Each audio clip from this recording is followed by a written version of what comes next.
The company Solar States is teaming up with the Philadelphia School District to help prepare students for careers using solar energy. Solar States flipped the switch of the largest solar panel array in Philadelphia. Welcome back to another episode of Yo, Son!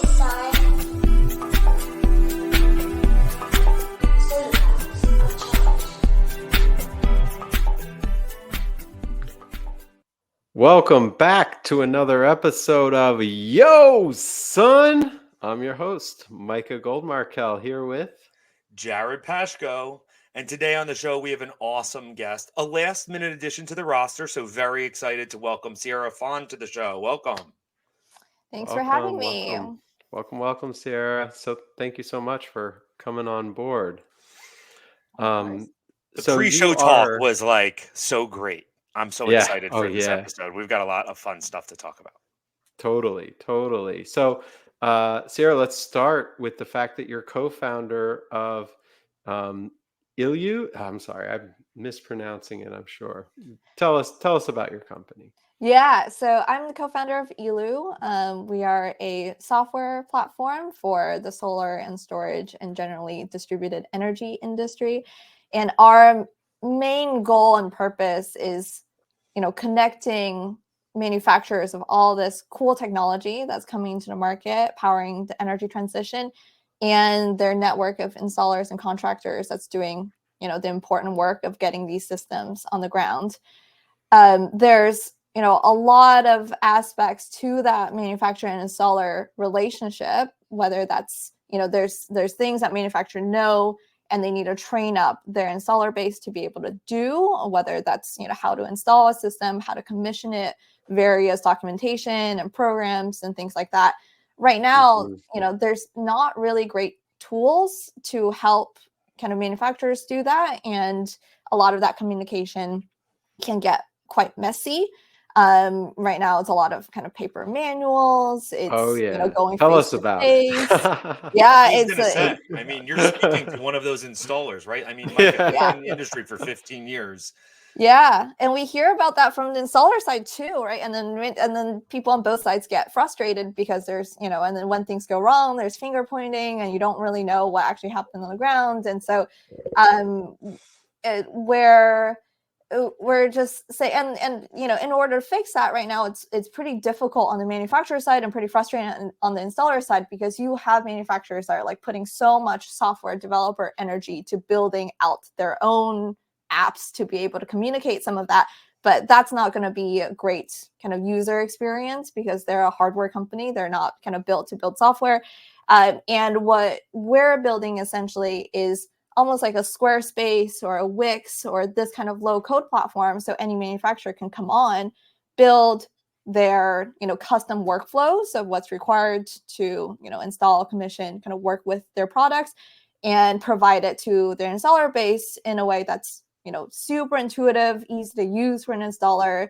The installer can use that for their reporting. So, all the data that they're collecting, the photos, the verification, reporting that the manufacturer needs, they can get that data out and, provide it to their funders or their clients, homeowners, and people like that. So trying to make that coordination much easier. And I love how much kind of Solar States is involved on the whole training and workforce development side of things. There's, in a previous life, and we can go more into this, we were running kind of training and programs in Myanmar for kind of solar and battery microgrids. And, cool. Initial training is so important, but that kind of ongoing, providing that information at people's fingertips on an ongoing basis, because someone can be trained as a solar technician, but not know how to work with a specific, new inverter or a new model that just came into the market. And, now everyone has smartphones. We have this awesome technology. And if you can just make it really easy to follow step by step what's actually needed at these people's fingertips, it also lowers the hurdle to bring in new people into this industry, and helps from a workforce development point as well. Yeah, I couldn't agree more. I mean, it's about continuing education as much as it is upfront education. This industry is evolving so quickly. There's so many new technologies. You go to a conference like an RE Plus, and it's just like Oh my gosh, 3 yeah. football fields worth of new technology that's out there. It's like, it's absurd. You're just Yeah. looking Yeah. around like, "Oh my god, how can I wrap my head around all of this?" Yeah. Um, Now, but, Sierra, will this be able to be like accessed by technicians in the field on a yeah. mobile app? Yeah. I find that Yeah. Yeah. that's one of the things that's like also so challenging is some new technology comes out. You take the training course to get familiarized with it to be a certified installer. You kind of know what to do and how to do it, but you took the course 2 weeks ago and now Mhm. you're on site and you like Mhm. forgot this one little piece that's Yeah. preventing you from commissioning the job. And like Yeah. to be able to have that at our installers' fingertips, that sounds like a great tool. Not to Yeah. mention, I mean, there's so many logins and portals. I mean, it's Oh, like a million. this is like Million. aggregates a lot of that, which makes it a lot easier. I love that. Yeah. Yeah, Yeah, so exactly. And it kind of, we're trying to standardize it in a way where, we have multiple manufacturers on our platform already. We're really trying to get kind of great coverage from a manufacturer perspective, but it, brings it into one place and one app. And we've, spent a lot of time kind of building out the app interface to make it actually, easy and pleasant to use for installers, which I know is not always the case in terms of these kind of mobile apps that kind of get brought on. Um, and we've also spent a lot of time building things like offline functionality, because I know sometimes you're kind of commissioning one of these things in a basement somewhere or without good connectivity, and you need that information.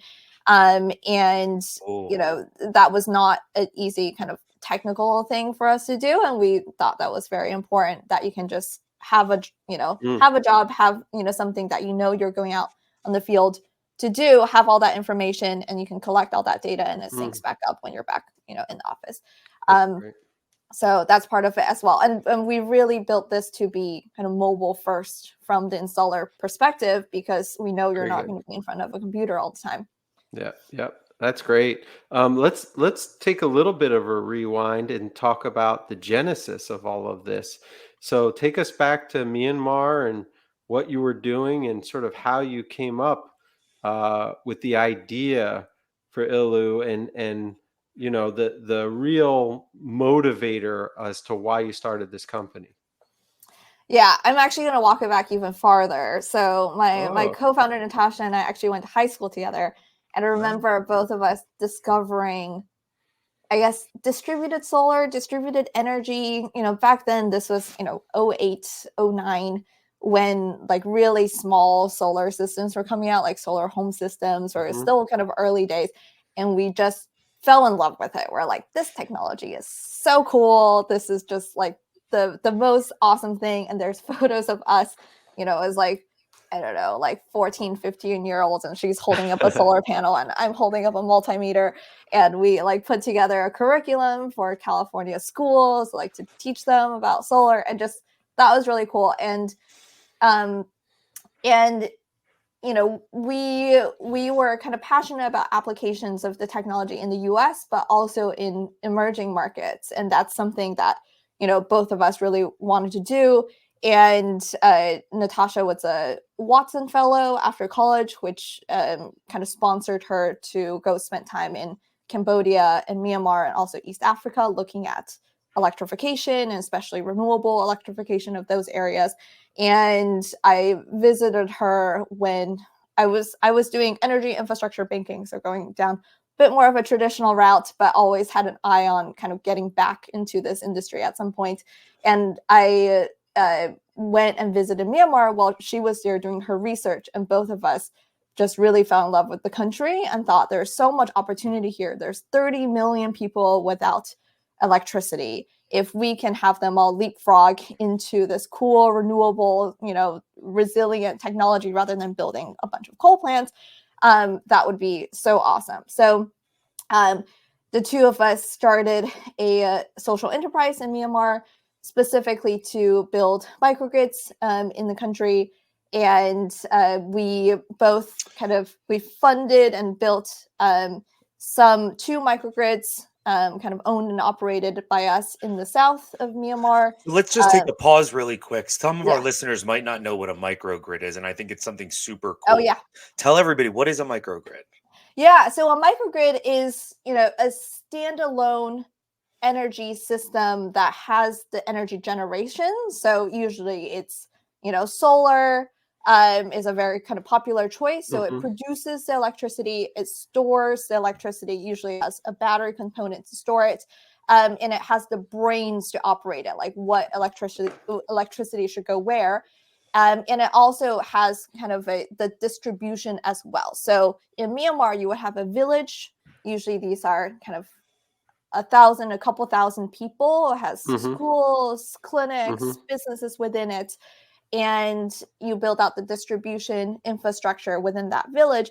But it's kind of self-contained, right? It has the solar generation, it has the battery, it has the powerhouse that kind of dispatches everything, and also the electricity distribution as well. So that Right. makes it really easy in places like, like Myanmar, where the villages we were working in, they were like 100 miles away from the nearest central grid kind of Right. Right. interconnection Hmm. points. So Hmm. it would be so expensive to bring that out.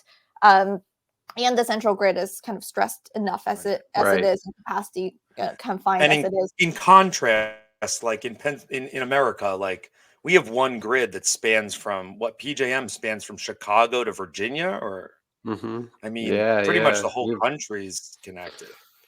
Yeah, yeah, yeah. It is. Or we have kind of the three different, I guess, kind of grids in Right. the U.S., but very connected. But I mean, microgrids are becoming it. The interesting thing is, I think the technology is actually quite similar, slightly different application, but the type of microgrid, solar and battery microgrids we are building in Myanmar are almost identical from a kind of equipment perspective in terms of who the manufacturers are, what kind of equipment that they're using versus like a small commercial industrial solar and storage system So in the US. I have a So it's question for you yeah. here, though. Solar, batteries, grid infrastructure. I mean, great stuff, but also not cheap. How are you funding all of this? Yeah, so in Myanmar, the thing is you're mostly competing against diesel generators. So that's Mhm. kind of the alternative, right? It's not, you're not really competing against base load, large, Yeah, central sure. grid scale infrastructure. So I think solar and batteries have come down in cost so much, especially in Southeast Asia, because you have, Chinese supply chains. So you get, Sure. I imagine good the cost is batteries. much lower, but there's still some significant upfront cost to making a microgrid. I mean, what was the largest microgrid you built? I mean, how many people was it serving? Yeah, it was around 1,000 people. We That's a also were lot. kind of That's a subcontractors lot. and like uh, O&M providers for some larger systems as well, because we worked with kind of other development agencies working in Myanmar, building their own portfolio of microgrids, and we were kind of their local partners on that. Right. Right. These are 100 to 200 kilowatt peak systems, similar size of kind of batteries, a little bit of kind of a backup generator, just in case Right. you really get into like the monsoon season, So right, and things like that. roughly the budget there is what, $500,000, a million, Yeah, couple million? thereabouts. Yeah, yeah, yeah. And the really cool thing about Myanmar specifically is the World Bank had a amazing kind of subsidy program that they put Ah, together with the local government, to subsidize 60% of the upfront capex for these, which made it very competitive, got it. and definitely cheaper than natural gas, especially if you can get good financing for it, right? Just because or it's not natural, compared to diesel, because diesel is very expensive. I think that the other Right. thing is, diesel is also US dollar, so on an ongoing Mm, basis it becomes mhm. quite expensive as well. So I think, in that, and it's pretty crazy, like the entire south of Myanmar is basically run off diesel, right? It's one of these Wow. countries that's actually, in the south where we were in Tenantari, it's, fairly developed. It's basically right above Phuket. So if you're Mhm, imagining like beautiful beaches, limestone karst, and mhm. there's city there and kind of lots of people there, like, fisheries and all of that, but it's purely run off diesel. You have fairly large cities that are just, diesel generators everywhere. Wow. So it makes kind of solar and batteries, even if it's, still expensive and very much of a capex investment, a bit of a no-brainer, because you are, Right. From an LCOE, levelized cost of energy perspective, Right. that is going to be cheaper than running diesel generators all the time. Right. Over time, you're going to spend a lot less money than Yeah. buying diesel for the rest of your life. You know, So that also, like, one thing that do you charge that all makes of sense. these villagers for Mhm. electricity?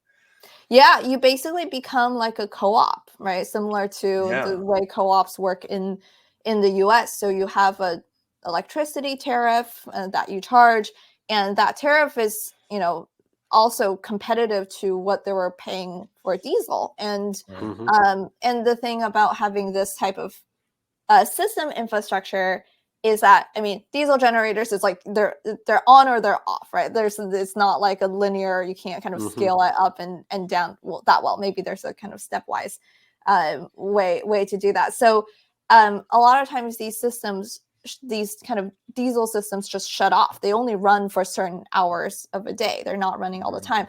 So another benefit of building a system like this is they finally have 24/7 electricity in a way that they didn't before, because of the constraints of, running diesel, which is also great. So it's a win-win-win. It's, cheaper for them. You have, 24/7 electricity, and then it's also, clean electricity, Hmm. um, in a way that kind of, I was a little surprised at kind of how much, people even in rural Myanmar knew about the importance of sustainability and, Yep. the Yep. challenges, but they do, and they care about that. And, Absolutely. especially when you're comparing it to diesel generators, which are loud and there's fumes and Right. whatnot, Right. it's kind of obvious that, Right. this kind of clean Right. energy has that benefit as well. So It's ironic. It really is clean in both, like, the it auditory. I was is. thinking the smell, the sound, the Yeah. It is smoke. It's like so visually much dirty. better.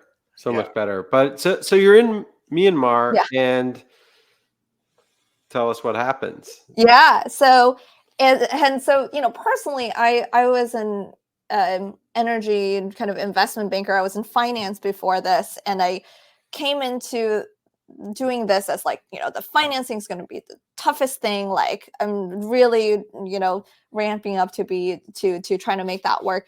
And that, there was a lot of work required to get the capex. You were asking about Hmm. how we finance these systems, but it really wasn't the hardest part. The hardest part is that, when you're working in somewhere like Myanmar, especially, but I think you have this kind of, skilled labor constraint basically everywhere now, including the US. Hmm. Where you were working with electricians, we were working with people who had some solar kind of Hmm. background and skills, but not necessarily with the specific equipment that we were working with. Maybe they had Hmm. experience with smaller solar systems, Right. but Right. not, They needed the scale training. we were Yeah. building at. Hmm. And it was, we went into it. Natasha had done a lot of research and had run lots of actually solar training programs specifically, so it wasn't like we didn't think this was going to be a challenge at all, of kind of training and upskilling and kind of Hmm. management. But it Hmm. was really, I would say, the hardest part of all of our work in Myanmar was, just the daily kind of back and forth, a lot of times just on WhatsApp, like sending photos and be like, what's going on.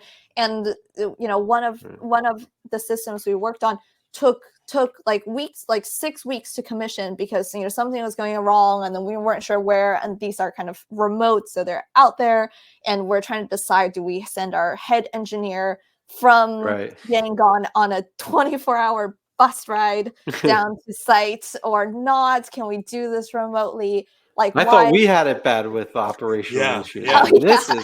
this is a whole nother level. It was Right. it Dirt was roads.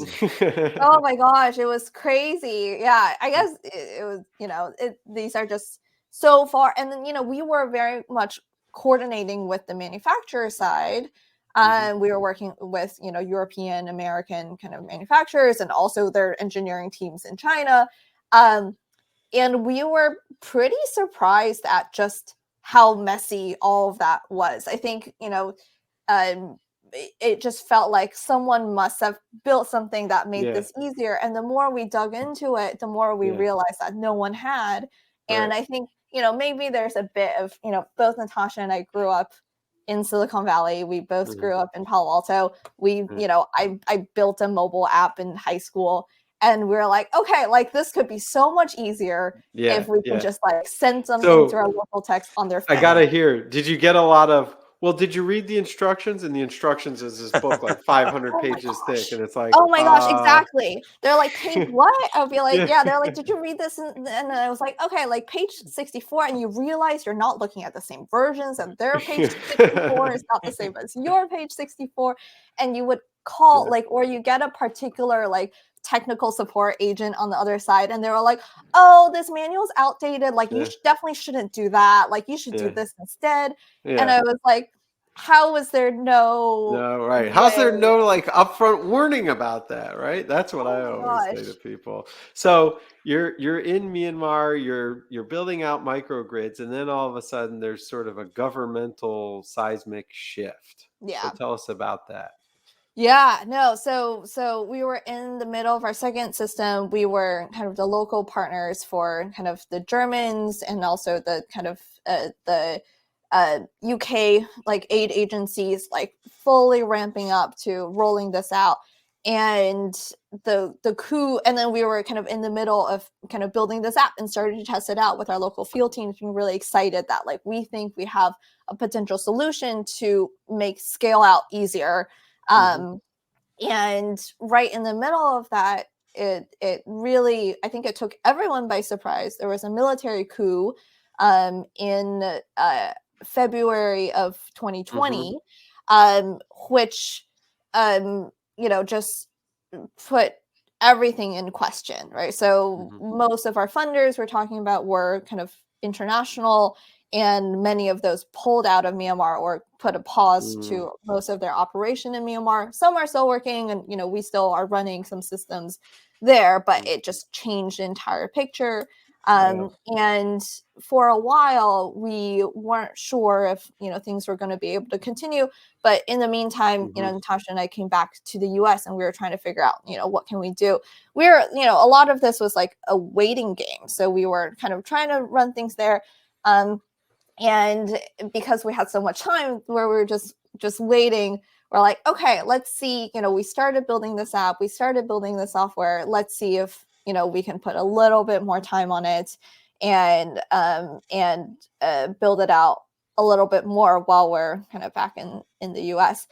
So but honestly, for a year and a half, it was really just unsure, and we were just trying to balance things and see, how Right. the Myanmar Right. situation was evolving, because we were living in Yangon. We really had set our hearts out to to build this out, and so it was pretty devastating for us to just like deal with the changes that had happened. I think the thing that really changed things for us and made us more confident to go into kind of building Illu full time was, first of all, the situation in Myanmar is has not improved, and it's still Right.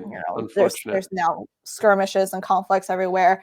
And so we're still operating the sites that we have and the kind of long-term contracts that we have, and we have a great team over there that we kind of love being able to support and keep them employed and kind of and doing meaningful work. But we just realized that was a dream that we had to give up in terms of Mm. growing and That's building hard. kind of hundreds of microgrids. Hmm. But the other thing, the silver lining with this is we were selected as a part of the American Made Solar Prize. This is for their 2022 round, Hmm. and we got a lot of attention from the U.S. Department of Energy with the little bit of kind of the very beginning of Illu that we had built up, started building up in Myanmar, and while we were kind of playing the waiting game in the middle. And there was a lot of positive feedback around how this could actually be something that is helpful Hmm. for the US kind of solar and battery and kind of Hmm. distributed energy industry in general. So we went through that program over the course of a year, and actually ended up being the kind of grand prize winners of the American Made Awesome. Solar Prize, which we really didn't anticipate. I think I was like in shock when we got called up to the main stage at RE Plus and got presented the award, and it helped us also with some funding to bring up a more of a software engineering team, which have been awesome, and to try to put some of our thoughts and into action. So that's the thing that kind of pushed us in this direction. And I think really the thing is we did feel this pain firsthand, and we had neither of us, I worked in utility scale, renewables and energy in the US, but that's a little bit of a different world. Natasha and I weren't originally familiar with residential and commercial solar in the US, and had kind of expected people would have figured this out already. And so it was Not really so much. yeah, it was Where really do we sign up? Yeah. Is this a podcast or a sales pitch? I want to get this. Right? I want to sign up now. Yeah, and so I think there's it was very much like we really needed this, and like, oh look, like other people are really feeling this pain, and let's build something that solves a kind of real problem that we hear so much about. And so that's the thing that's like making us really excited, kind of keeping us motivated and building this out. So yeah, so we launched a platform kind of mid 2023 after the solar prize, and we brought on kind of 2 manufacturers so far. We're working very closely, launch a pilot with a third. And can you name some names, or is it private information? they're private. Hopefully keep an eye out on the Illu website and social media presences, because there's big announcements coming out soon, and hopefully very exciting stuff coming out soon. And also working with with a number of installers, both through these manufacturers and also separately to we just we're here to solve people's problems and make their lives easier, right? So This is not technology for technology's sake. So let me drill in a little bit on the feature here. So with Illu, are you saying that manufacturers are putting their documentation and their best practices in, while simultaneously installers are using the platform to create workflows for their teams and provide the documentation that they need on the fly? Yeah, so the main aspect of Illu is there's these things called workflows. These are basically step-by-step procedures, and each step can have various components in it. It could be just instructional, like some diagram or picture or something, some kind of text, and then also an input component. So it could be like, take a picture here to verify, record a certain thing, confirm. And this is very modular in a way that you can just build out whatever process. Like, this is an installation process, this is a site survey process, this is a commissioning process. There's kind of different people who play the role of workflow creators. So right now a lot of that is going to be on the manufacturer side, because these are people with the information about what those processes should be. Some of these are also going to be, we're working very closely. We have a partnership with the National Renewable Energy Laboratory, and we turn some IEC inspection standards into workflows that are now available to kind of installers who are on the platform to use. So there's some of these are just, industry best practices to do certain things. And so, installers can either kind of access those workflows built by their manufacturers for kind of the products they use, or by these industry bodies like NREL for free, or they can they can upgrade and use this and build in their own workflows, their custom kind of work. And all of these workflows can be attached to a site visit, or what we call these jobs. They can be stacked. And then you capture kind of, what we call the metadata. So who's going to where, what processes they're following. And then we help kind of generate reports and, in a way that makes it easier to That's great. pass that information. Sounds very cool. Very cool. Well, Tell us a little bit, for those who are joining us on video, we're seeing a little bit of a nice background of a house in San Francisco. Tell us a little bit, because this was what we talked about. I found this to be just phenomenal prior to the Right. podcast. Tell us about this house you're in. We've got the Yeah. major milestone at 2020. They go to Myanmar. 2022, they get the Made in America prize. Now we're in 2024, yet another big hurdle. Yeah. Yeah. Big events and Achievement, yeah. yeah. So this house. So it's kind of funny. I think personally, I grew up in the Bay Area. Natasha and I both grew up in Palo Alto, and we're obviously surrounded by all these like software founders and VCs and this entire industry. And so never kind of imagined that life for myself, which is why I went to Myanmar. I was building microgrids, but we came back to to the Bay, and through this Illu journey, we're now software founders, and if anything, there's such a community of people kind of doing that here. And one of the best things that I found about kind of being back in San Francisco is there's other people who are so passionate about kind of sustainability, about climate, and there's really this growing sense of a climate, I guess in San Francisco people call it climate tech community of people going at it from all sides of all sides and different angles, which is so cool, because I think this touches, obviously I've very much been just focused on energy and all that, but it really touches so much of our lives. Like, you can go about the climate problem in so many different ways, and it's a hard problem. It's hard to stay motivated of tackling it. There's kind of crazy news coming out all the time. And so the community really helps with kind of that motivation and solidarity. So anyways, long story short, I've helped put together a climate co-living house in San Francisco. It's called Treehouse. We are affiliated and kind of helped put together by a nonprofit called The Neighborhood. Shout out to Jason there, who is building a 1 square mile kind of walkable neighborhood in San Francisco, filled with kind of themed co-living houses, people doing cool things, working on cool ideas, as well as third spaces. So there's other spaces are being built up specifically to kind of work together and share ideas, and kind of almost like a communal living room in the neighborhood.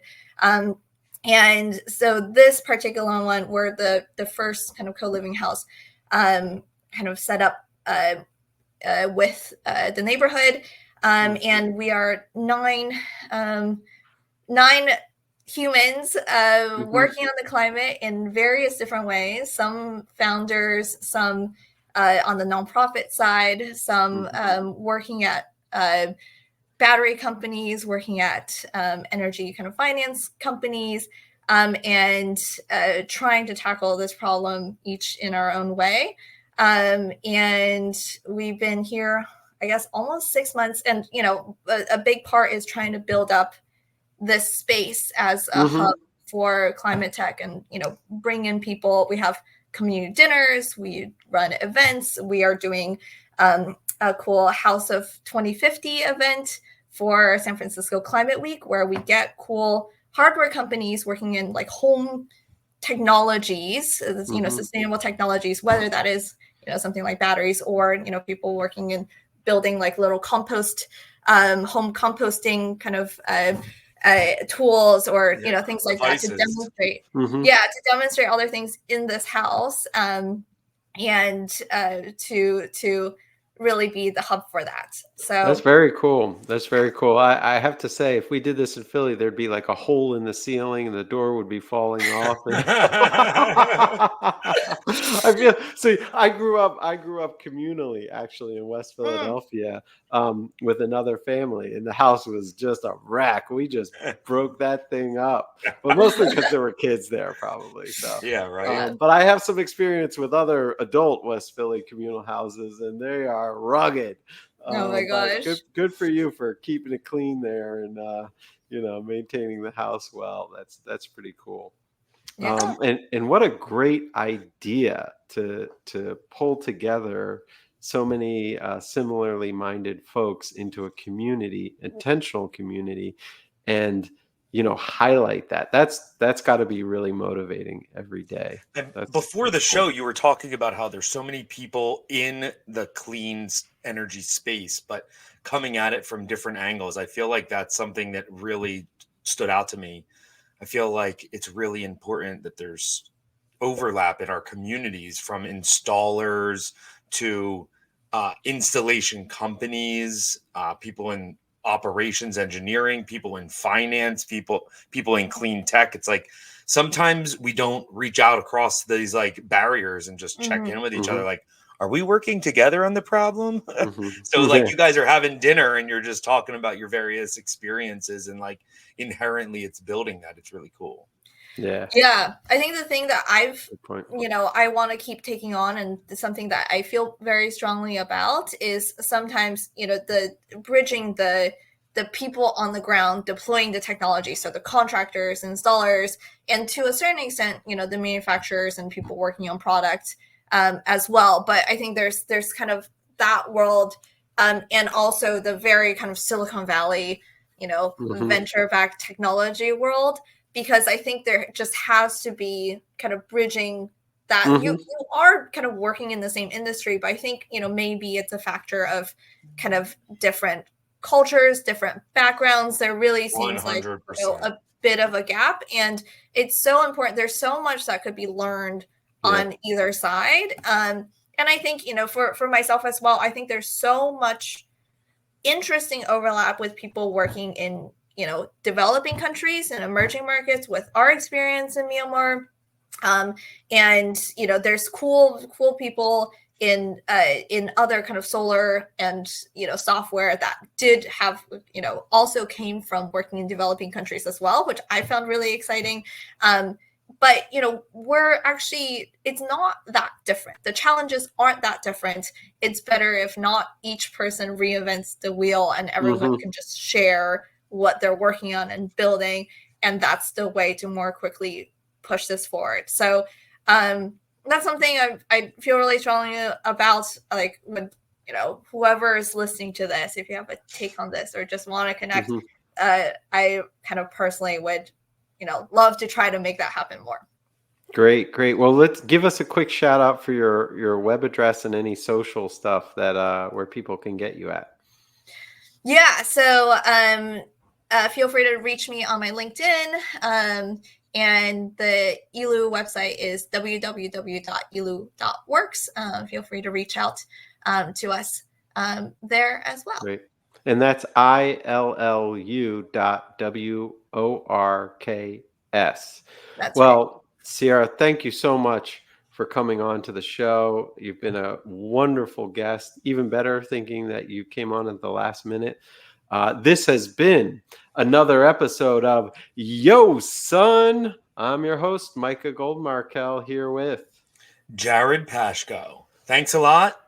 Peace out. Peace out. Thanks, Peace Sierra. out. Peace.